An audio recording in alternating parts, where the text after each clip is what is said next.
నమస్కారం. ఆర్వీఆర్ టీవీకి స్వాగతం.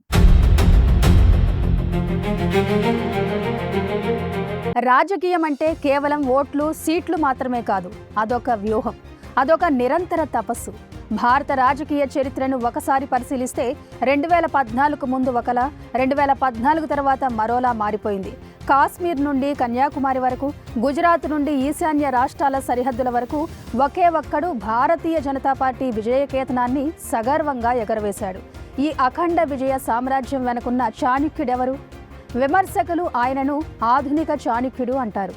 ప్రత్యర్థులు ఆయన వ్యూహాలకు భయపడతారు. సొంత శ్రేణులు ఆయనను మేధావిగా ఆరాధిస్తాయి. ఆయనే భారత హోంమంత్రి, బీజేపీ అగ్రనేత అమిత్ అనిల్ చంద్ర షా. ఆయన పరాజయమే ఎరుగని ఒక రాజకీయ యోధుడు. జైలు జీవితం గడిపాడు, అజ్ఞాతంలోకి కూడా వెళ్ళాడు. అందుకే ఇది ఒక సాదాసీదా రాజకీయ నాయకుడి కథ కాదు. కర్త, కర్మ, క్రియగా అన్నీ తానై అనితర చాణక్యంతో బీజేపీ అప్రతిహత రాజకీయ జైత్రయాత్ర సాగించడంలో అగ్రనేత అమిత్ షా పాత్ర అమేయం. బీజేపీ ముద్దుబిడ్డ నరేంద్ర మోదీ నమ్మకం, అమిత్ షా రాజకీయ చతురతపై ఆర్వీఆర్ టీవీ స్పెషల్ ఫోకస్. అత్యంత గడ్డు రోజులు సైతం అమిత్ షాను కొంగదీయలేదు. విపక్షాల అపరిమిత రాజకీయ జోక్యాలు ఆయన చాణక్యానికి చదగా మారలేకపోయాయి. పార్టీని అగ్రస్థానంలో నిలపాలన్న సంకల్పం ఓవైపు, పరిస్థితుల ప్రతికూలత ఇంకోవైపు. వెరసి షా సొంత ప్రాంతం గుజరాత్ నుంచి బహిష్కరణకు గురయ్యాడు. అయినా సరే దేశ రాజధాని ఢిల్లీని 2 సంవత్సరాల పాటు తన రాజకీయ పరిజ్ఞానాన్ని దేశవ్యాప్తంగా విస్తరించేందుకు దోహదంగా మరల్చుకున్నాడు. తనపై మోపిన నేరారోపణలతో తన రాజకీయ జీవితం కుదేలైంది. పదవులకు రాజీనామా చేశాడు. అంతా అమిత్ షా పని అయిపోయిందనుకున్నారు. అయినా సరే భవిష్యత్తుపై ఆయనకు ఏమాత్రం నమ్మకం సడలలేదు. చివరకు అమిత్ షా న్యాయ పోరాటం తీసుకున్న మలుపు దేశ రాజకీయాల్లో సంచలనాలకు ఒక మలుపుగా మారింది. అమిత్ షా రాజకీయ జీవితంలో అతిపెద్ద సంక్షోభం 2010లో ఎదురైంది. గుజరాత్ హోంమంత్రిగా ఉన్న సమయంలో 2005 నాటి సోహ్రాబుద్దీన్ షేక్ ఎన్కౌంటర్ కేసు, ఆ తర్వాత జరిగిన కౌసర్ బి, తులసిరామ్ ప్రజాపతి ఎన్కౌంటర్లలో ఆయనపై తీవ్ర ఆరోపణలు వచ్చాయి. ఇందులో సిబిఐ అమిత్ షాను ప్రధాన నిందితుడిగా చేర్చింది. దీంతో 2010 జూలైలో అమిత్ షా అరెస్ట్ అయ్యారు. గుజరాత్ హోంమంత్రి పదవికి రాజీనామా చేయాల్సి వచ్చింది. దాదాపు 3 నెలల పాటు ఆయన సబర్మతి జైల్లో ఖైదీగా ఉన్నారు. ఆ తర్వాత బెయిల్పై వచ్చినప్పటికీ సాక్ష్యాలను ప్రభావితం చేయకూడదనే నెపంతో సుప్రీంకోర్టు ఆయన్ను 2 సంవత్సరాల పాటు గుజరాత్లోకి ప్రవేశించకుండా బహిష్కరించింది. స్వరాష్ట్రం నుంచి బహిష్కరణకు గురైన ఆ 2 సంవత్సరాలు అమిత్ షాకు రాజకీయంగా శూన్యకాలం కాదు, దాన్ని నిశ్శబ్ద వ్యూహ రచనల కాలంగా మార్చుకున్నారు. ఢిల్లీలోని గుజరాత్ భవన్లో ఉంటూ ఆయన దేశవ్యాప్త రాజకీయ పరిస్థితులపై, ముఖ్యంగా ఉత్తరప్రదేశ్ ఎన్నికలపై పట్టు సాధించేందుకు ప్రణాళికలు సిద్ధం చేసుకున్నారు. చట్టపరమైన పోరాటాన్ని కోర్టుల్లో ఎదుర్కొంటూనే రాజకీయ పునరాగమనానికి పునాది వేసుకున్నారు. సుదీర్ఘ విచారణల తర్వాత 2014 డిసెంబర్లో ముంబైలోని ప్రత్యేక సిబిఐ కోర్టు అమిత్ షాకు ఈ కేసుల నుంచి పూర్తి విముక్తి కల్పించింది. ఆయనపై మోపబడిన ఆరోపణలకు తగిన ఆధారాలు లేవని, రాజకీయ ప్రతీకారంలో భాగంగానే ఆయన్ను ఈ కేసుల్లో ఇరికించారని కోర్టు స్పష్టం చేసింది. సోహ్రాబుద్దీన్ ఎన్కౌంటర్ వెనుక అమిత్ షా ప్రమేయం ఉందని నిరూపించడానికి ఎలాంటి ప్రాథమిక సాక్ష్యాలు లేవని జడ్జి ప్రకటించారు. ఈ తీర్పుతో ఆయనపై ఉన్న అతిపెద్ద చట్టపరమైన నీళ్లు తొలగిపోయాయి. జైలు జీవితం, గుజరాత్ నుంచి బహిష్కరణ, విపక్షాల తీవ్ర విమర్శలు, వీటన్నింటినీ తట్టుకొని అమిత్ షా మరింత బలంగా తిరిగి వచ్చారు.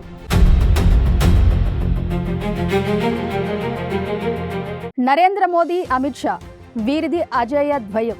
1980లో ప్రారంభమైన వీరి సహచర్యం భవిష్యత్ బీజేపీకి దిక్సూచిగా మారింది. ప్రధానంగా అమిత్ షా వేసే రాజకీయ ఎత్తుగడలు ప్రత్యర్థులకు చుక్కలు చూపాయి. గుజరాత్లో పార్టీకి ప్రాణం పోశాడు. ఓవైపు ఉత్తరప్రదేశ్లో సమాజ్వాదీల హవా నడుస్తోంది. అప్పట్లో బీజేపీ ఉనికిపై అనుమానాలు. కానీ యూపీ బీజేపీ అధ్యక్షునిగా బాధ్యతలు చేపట్టిన అమిత్ షా సత్తా చాటాడు. గెలుపు వ్యూహాలతో పార్టీని అనూహ్యంగా అందలమెక్కించాడు. దీంతో అనితర సాధ్య లక్ష్యాన్ని అలవోకగా అధిగమించిన అమిత్ షా రాజకీయ చతురతను దేశం గుర్తించింది. గుజరాత్ వీధుల్లో ఒక సాధారణ ఆర్ఎస్ఎస్ స్వయం సేవకుడిగా అమిత్ షా ప్రస్థానం మొదలైంది. ఎన్నికల పోస్టర్లు అంటించడం, సభలకు కుర్చీలు వేయడం, బూత్ స్థాయిలో కార్యకర్తల్ని కలవడం, ఇలా ప్రతి పనిని అంకిత భావంతో చేశారు. 1980 దశకంలో నరేంద్ర మోదీ అనే ఒక యువ ప్రచారకుడితో అమిత్ షా పరిచయం ఏర్పడింది. అమిత్ షా నమ్మే సిద్ధాంతం ఒక్కటే, ఎన్నికలు గెలవాలంటే నాయకుడు కాదు, బూత్ స్థాయి కార్యకర్త బలంగా ఉండాలి. గుజరాత్లో బీజేపీని అజేయ శక్తిగా మార్చడంలో ఆయన వేసిన వ్యూహాలు పార్టీకి ఎంతగానో కలిసొచ్చాయి. తర్వాత కాలంలో అమిత్ షా దేశంలోనే అతిపెద్ద రాజకీయ యుద్ధభూమి ఉత్తరప్రదేశ్కు 2013లో బీజేపీ ఇన్ఛార్జిగా వచ్చారు. అప్పటికే యూపీలో బీజేపీ ఉనికి దాదాపు కోల్పోయింది. సమాజ్వాదీ, బహుజన్ సమాజ్ పార్టీల హవా నడుస్తోంది. కానీ అమిత్ షా లక్నోలో అడుగుపెట్టినప్పుడు ఆయన కళ్లల్లో ఓటమి భయం లేదు, కేవలం గెలుపు వ్యూహం మాత్రమే ఉంది. యూపీ పొలిటికల్ క్యాడర్ కళ్ల ముందు కనిపిస్తోంది. దీంతో అమిత్ షా ఏసీ రూముల్లో కూర్చోలేదు. యూపీలోని ప్రతి పల్లెని చుట్టేశారు. కులాల సమీకరణాలను అవపోసన పట్టాడు. సోషల్ ఇంజనీరింగ్ అనే కొత్త మంత్రాన్ని తొలిసారిగా ప్రయోగించాడు. ఫలితం 2014 సార్వత్రిక ఎన్నికల్లో ఉత్తరప్రదేశ్లోని 80 ఎంపీ స్థానాలకు గాను 73 స్థానాలను బీజేపీ కూటమి కైవసం చేసుకుంది. రాజకీయ విశ్లేషకులు నోరెళ్లబెట్టారు. ఈ దెబ్బతో ఢిల్లీ ఎర్రకోటపై నరేంద్ర మోదీ త్రివర్ణ పతాకాన్ని ఎగురవేసేందుకు మార్గం సుగమమైంది. అమిత్ షా అనే పేరు దేశవ్యాప్తంగా మారుమోగిపోయింది. 2014లో అమిత్ షా బీజేపీ జాతీయ అధ్యక్షుడిగా బాధ్యతలు చేపట్టారు. అక్కడితో ఆయన సంతృప్తి పడలేదు. మనం కేవలం అధికారంలోకి వచ్చాం, ఇంకా దేశమంతా విస్తరించాలి అని కార్యకర్తలకు పిలుపునిచ్చారు. ఆయన తెచ్చిన మిస్డ్ కాల్ సభ్యత్వ నమోదు కార్యక్రమం ఒక సంచలనం. కమ్యూనిస్టుల గిరిజన కోట త్రిపురలో, కాంగ్రెస్ కు కంచుకోట ఈశాన్య రాష్ట్రాల్లో అమిత్ షా వ్యూహాలతోనే కమలం వికసించింది. కాశ్మీర్ నుంచి కేరళ వరకు బీజేపీ కార్యాలయం లేని జిల్లా ఉండకూడదని ఆయన రాత్రి పగలు శ్రమించారు. ఆయన హయాంలోనే బీజేపీ 11 కోట్లకు పైగా సభ్యులతో ప్రపంచంలోనే అతిపెద్ద రాజకీయ పార్టీగా అవతరించింది. ఇది ఒక వ్యక్తి సంకల్ప బలం, ఒక వ్యూహకర్త శ్రమ ఫలం. కాశ్మీర్ దేశంలో అంతర్భాగమని చెప్పడం కాదు, చేసి చూపాడు. కాశ్మీర్ వైపు కన్నెత్తి చూసే అర్హత శత్రు దేశాలకు లేదని పార్లమెంట్లో గళమెత్తాడు. ఈ విషయంలో ప్రాణ త్యాగానికైనా సిద్ధమని తన దేశభక్తిని చాటుకున్నాడు. విపక్షాల నిరంతర రాజకీయ ప్రేలాపనలకు సభా సాక్షిగా గట్టి సమాధానమిచ్చి శభాష్ అనిపించుకున్నాడు అమిత్ షా. దేశానికి ఒక హోంమంత్రి అలంకారప్రాయం కాదని చాటాడు. రద్దు చేయాల్సిన చట్టాలను రద్దు చేస్తూనే అమలు చేయాల్సిన విధానాలకు చేయూతనిచ్చాడు. 2019 మోదీ 2.0 ప్రభుత్వం ఏర్పడింది. అమిత్ షా దేశ హోంమంత్రిగా బాధ్యతలు స్వీకరించారు. అప్పుడే భారతదేశ చరిత్రలో ఎన్నటికీ మరువలేని ఆ రోజు వచ్చింది. ఆగస్టు 5, 2019 పార్లమెంట్లో అమిత్ షా లేచి నిలబడ్డాడు. దేశాన్ని దశాబ్దాలుగా పట్టి పీడిస్తున్న కాశ్మీర్ను భారతదేశం నుంచి వేరు చేస్తున్న ఆర్టికల్ 370ని రద్దు చేస్తున్నట్లు ప్రకటించారు. ఒక్కసారిగా పార్లమెంటు ఊగిపోయింది, అట్టుడికింది. ప్రత్యర్థులు కేకలు వేశారు. కానీ హోంమంత్రి అమిత్ షా గొంతు సింహంలా గర్జించింది. సభ వాద ప్రతివాదనలతో దద్దరిల్లింది. కాశ్మీర్ కోసం ప్రాణాలైనా ఇస్తామని ఆయన పార్లమెంటు సాక్షిగా ప్రకటించినప్పుడు ప్రతి భారతీయుడి గుండె గర్వంతో ఉప్పొంగింది. ఒంటిపై రోమాలు నిక్కబొడుచుకున్నాయి. శత్రు దేశాల వెన్నులో వణుకు పుట్టింది. రక్తపాతం లేకుండా అత్యంత రహస్యంగా అద్భుతమైన వ్యూహంతో శాంతి భద్రతలను కాపాడుకుంటూనే కాశ్మీర్ను భారత్లో భాగం చేసిన ఆ ధీశాలి అమిత్ షా. అమిత్ షా అంటే కేవలం రాజకీయాలు మాత్రమే కాదు, దేశ భద్రత, చట్టాల పునర్నిర్మాణం కూడా. బ్రిటిష్ కాలం నాటి శతాబ్దాల పాత క్రిమినల్ చట్టాలైన ఐపీసీ, సిఆర్పీసీలను రద్దు చేసి వాటి స్థానంలో భారతీయ ఆత్మతో కూడిన భారతీయ న్యాయ సింహతను తీసుకువచ్చిన సంస్కర్త ఆయన. పాకిస్తాన్, బంగ్లాదేశ్ దేశాల్లో హింసకు గురై భారత్లోకి వచ్చిన శరణార్థులకు పౌరసత్వం కల్పించే సిఏఏ చట్టాన్ని ధైర్యంగా అమలు చేశారు. అయోధ్యలో భవ్య రామమందిర నిర్మాణానికి ఉన్న అన్ని చట్టపర అడ్డంకులను తొలగించడంలో, దేశ అంతర్గత భద్రత విఘాతాలకు ఉక్కుపాదంతో అణచివేయడంలో ఆయన పాత్ర అజరామరం. నరేంద్ర మోదీ సంకల్పానికి అమిత్ షా వ్యూహం తోడైతే సాధ్యం కానిది ఏది లేదని చాలా సందర్భాల్లో నిరూపితమైంది.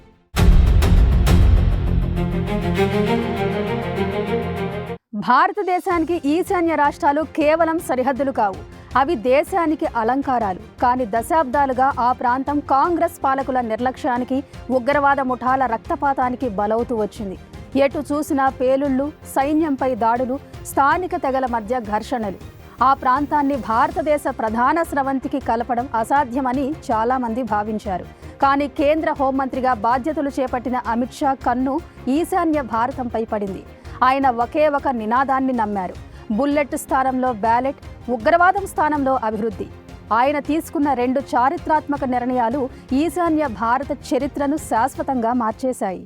50 ఏళ్లుగా అపరిష్కృతంగా ఉన్న బోడోల్యాండ్ ప్రత్యేక రాష్ట్ర ఉద్యమ హింసకు 2020లో ముగింపు పలకడంలో అమిత్ షా చూపిన చొరవ అత్యంత ప్రాధాన్యత సంతరించుకుంది. అంతకు ముందు జరిగిన ఒప్పందాలు విఫలం కావడానికి కారణం కొన్ని గ్రూపులను మాత్రమే చర్చకు పిలవడం. కానీ Amit Shah National Democratic Front of బోడోల్యాండ్కు చెందిన సాయుధ వర్గాలుగా గుర్తింపు పొందిన రంజన్ డైమరీ, గోవింద బసుమతరి, సాన్ బైజిత్ గ్రూపులను ఒకేసారి చర్చల్లోకి తెచ్చారు. అస్సాం ప్రాదేశిక సమగ్రతను దెబ్బతీయకుండానే బోడో ప్రజల ఆత్మ గౌరవాన్ని కాపాడేలా బోడోల్యాండ్ టెరిటోరియల్ రీజన్ ఏర్పాటుకు ఆయన ఆమోదం తెలిపారు. ఆ ప్రాంత సమగ్ర అభివృద్ధి కోసం 1500 కోట్ల ప్రత్యేక ప్యాకేజీ తక్షణమే మంజూరు చేయించారు. దీంతో 1615 మంది సాయుధ ఉగ్రవాదులు ఒకే రోజు భారీగా ఆయుధాలను వదిలిపెట్టి దేశ జనజీవన స్రవంతిలో కలిశారు. అలాగే అస్సాంలోని కొండ ప్రాంతాల్లో దశాబ్దాలుగా సాగుతున్న తెగల ఘర్షణలు, ప్రాణ నష్టానికి అమిత్ షా తన వ్యూహాత్మక చొరవతో అడ్డుకట్ట వేశారు. కార్బీ ఆంగ్లాంగ్ ప్రాంతానికి చెందిన 5 ప్రధాన సాయుధ తిరుగుబాటు గ్రూపులతో కేంద్ర హోం మంత్రిత్వ శాఖ అధికారులు జరిపిన రహస్య బహిరంగ చర్చలను అమిత్ షా స్వయంగా పర్యవేక్షించారు. గిరిజనుల భాష, సంస్కృతి, భూములపై వారికి ఉన్న హక్కులను చట్టబద్ధంగా కాపాడుతామని అమిత్ షా భరోసా ఇచ్చారు. కార్బీ ఆంగ్లాంగ్ అటానమస్ కౌన్సిల్ కు అదనపు అధికారాలు కల్పించారు. లొంగిపోయిన 1000 మందికి పైగా తీవ్రవాదులకు కేవలం క్షమాభిక్షే కాకుండా వారికి పునరావాసమే కాదు, ఆ ప్రాంత అభివృద్ధి కోసం 1000 కోట్ల ప్యాకేజీని ప్రకటించి అమలు చేశారు. ఈ ఒప్పందాల ద్వారా ఈశాన్య రాష్ట్రాల్లో అంతర్గత భద్రతను పటిష్టం చేసి చైనా, మయన్మార్ సరిహద్దుల వెంబడి వ్యూహాత్మక ప్రశాంతతను సాధించారు. ఈ 2 ఒప్పందాలు అమిత్ షా చాకచక్యానికి నిదర్శనాలు. ఒకప్పుడు చైనా, మయన్మార్ సరిహద్దుల్లో ఉగ్రవాదులు, తీవ్రవాదుల అడ్డాగా ఉన్న ప్రాంతాలు నేడు జాతీయ జెండా నీడలో స్వేచ్ఛగా వాయువులు పీలుస్తున్నాయి. దశాబ్దాల పాటు కాంగ్రెస్ పాలకులు తాత్కాలిక ఉపశమన ముసుగుతో వదిలేసిన సమస్యలకు అమిత్ షా తన ఉక్కు సంకల్పంతో శాశ్వతంగా పరిష్కరించారు.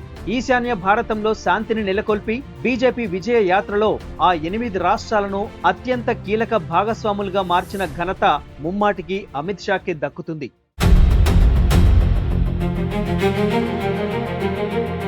గెలుపును నిరంతరం కొనసాగించడం ఒక యజ్ఞం. ఆ యజ్ఞాన్ని అమిత్ షా మరింత బలోపేతం చేస్తున్నారు. బీజేపీ ఉత్తరాది పార్టీ అనే ముద్ర తొలగించేందుకు దేశాభివృద్ధిలో అసమానతలకు చెక్ పెట్టేశారు. ఈశాన్య రాష్ట్రాల్లో శాంతి నెలకొల్పి భవితవ్యానికి దారులు తీశారు. అలాగే దక్షిణాదిలో రాజకీయ సత్తా చాటేందుకు అమిత్ షా వ్యూహాలకు ఊతంగా నిలుస్తున్నారు. అంతేకాదు 2024 ఎన్నికలు చూశాం. అంతకుముందు 2019 ఎన్నికలు. ఎప్పటికప్పుడు అమిత్ షా అమ్ముల పొదిలో పొలిటికల్ ట్రెండ్స్, ప్రత్యర్థులను టార్గెట్ చేసే స్టైల్ నెక్స్ట్ లెవెల్. రాజకీయాల్లో ఒక గెలుపు గుర్రాన్ని నిలబెట్టడం సులువేమో కానీ ఆ గెలుపును దశాబ్దాల పాటు నిరంతరాయంగా కాపాడుకుంటూ రావడం ఒక్క అమిత్ షాకే సాధ్యమైంది.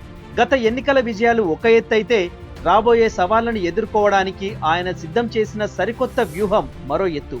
2026 నాటికి భారత రాజకీయ ముఖచిత్రం వేగంగా మారుతోంది. ప్రతిపక్షాల వ్యూహాలు, మారుతున్న ఓటర్ల ఆలోచనలను ముందే పసిగట్టిన ఆధునిక చాణక్యుడు బీజేపీ విజయరథం ఆగకుండా ముందుకు సాగడానికి సరికొత్త రాజకీయ యుద్ధ నీతిని రచించారు. అమిత్ షా వ్యూహంలో ఈసారి main target south India. Telangana, Andhra Pradesh, Karnataka, Tamil Nadu, Kerala రాష్ట్రాల్లో బీజేపీని తిరుగులేని శక్తిగా మార్చడానికి ఆయన స్వయంగా రంగంలోకి దిగాడు. ప్రాంతీయ పార్టీల వైఫల్యాలను, కుటుంబ పాలనను ప్రజల్లోకి బలంగా తీసుకెళ్తూ ప్రతి బూత్ స్థాయిలో పేజీ కమిటీలను పటిష్టం చేస్తున్నారు. ఉత్తరాది పార్టీ అనే ముద్రను చెరిపేసి దక్షిణాది సంస్కృతి, భాషలకు మోదీ ప్రభుత్వం ఇస్తున్న ప్రాధాన్యతను చాటి చెబుతూ వ్యూహాత్మక అడుగులు వేశారు. టెక్నాలజీ మారుతున్న కాలంలో సాంప్రదాయ ప్రచారం సరిపోదని అమిత్ షా నమ్మారు. అందుకే ఆయన ఈసారి డిజిటల్ చాణక్యుడిగా మారారు. దేశంలోని కోట్లాది మంది ఫస్ట్ టైం ఓటర్లను ఆకర్షించడానికి ఆర్టిఫిషియల్ ఇంటెలిజెన్స్, సోషల్ మీడియా నెట్వర్క్లను క్షేత్రస్థాయి బూత్ కమిటీలతో అనుసంధానించారు. కేంద్ర ప్రభుత్వ లబ్ధిదారుల డేటాను డిజిటలైజ్ చేసి వారితో నిరంతరం సంబంధాలు కొనసాగించేలా సరికొత్త యాప్ ఆధారిత వ్యూహాన్ని అమలు చేస్తున్నారు. ప్రతిపక్షాలు కులాల వారీగా ఓటర్లను విభజించి లాభం పొందాలని చూస్తున్న ప్రతిసారి అమిత్ షా వారి ఆలోచనలకు అడ్డుకట్ట వేస్తూనే ఉన్నారు. సమాజంలో వెనుకబడిన మారుమూల గిరిజన తెగలకు సముచిత స్థానం కల్పించారు. రాయ్గఢ్ నుంచి ద్రౌపది ముర్మును రాష్ట్రపతి చేశారు. అంతేకాదు సాధ్యమైనంత వరకు హిందుత్వ వికాస అనే ఒక జాతీయవాదం గొడుగు కిందకు ప్రజల్ని తీసుకువస్తున్నారు. ప్రభుత్వం వ్యూహం అమలు చేసే లోపే షా తన పావులను కదిపేసి ఉంటారు. ఎన్నికల నోటిఫికేషన్ రావడానికి నెలల ముందు ఎత్తులు పై ఎత్తులతో అమిత్ షా డైరీ నిండిపోతుంది. రోజుకు 4 నుండి 5 బహిరంగ సభలు, రాత్రి వేళల్లో అర్ధరాత్రి దాటే వరకు రాష్ట్రాల కోర్ కమిటీలతో రహస్య సమావేశాలు. ఇది ఆయనకు మాత్రమే సాధ్యమయ్యే దినచర్య. లక్ష్యం ముందుంటే ఆయన కళ్లకు నిద్ర ఉండదు. మోదీ తనపై ఉంచిన విశ్వాసాన్ని గెలిపించాలనే సంకల్పం మాత్రమే ఉంటాయి. రాబోయే ఎన్నికలు కేవలం మరో 5 ఏళ్ల పాలన కోసం జరిగేవి కావు. ఆయన రాబోయే 100 ఏళ్ల భారతదేశ భవిష్యత్తును, బీజేపీ అజేయ ప్రస్థానాన్ని శాసించేవి. ఆ మహా సంగ్రామానికి అమిత్ షా అనే సేనాపతి ఇప్పటికే తన ఖడ్గాన్ని దూశారు. ఆయన వ్యూహాల ముందు శత్రువుల కోటలు కూలిపోవడమే కాదు, కాషాయ జెండా మరింత రెపరెపలాడడం ఖాయమనే భావన దేశ ప్రజల్లో బలంగా ప్రబలుతోంది.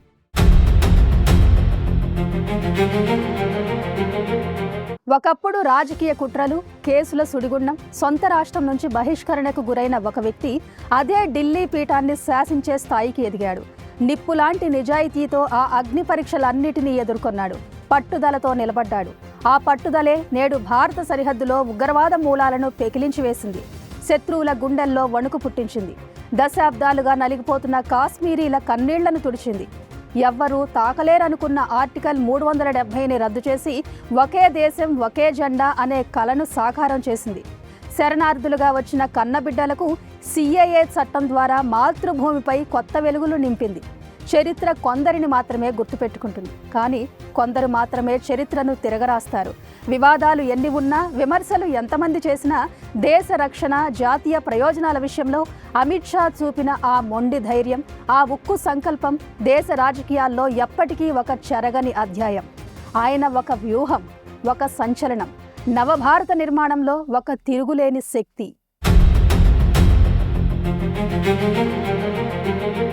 ఇలాంటి కరెంట్ అప్డేట్స్ కోసం చూస్తూనే ఉండండి మన ఆర్వీఆర్ టీవీ. లైక్ చేయండి, షేర్ చేయండి, సబ్స్క్రైబ్ చేయండి.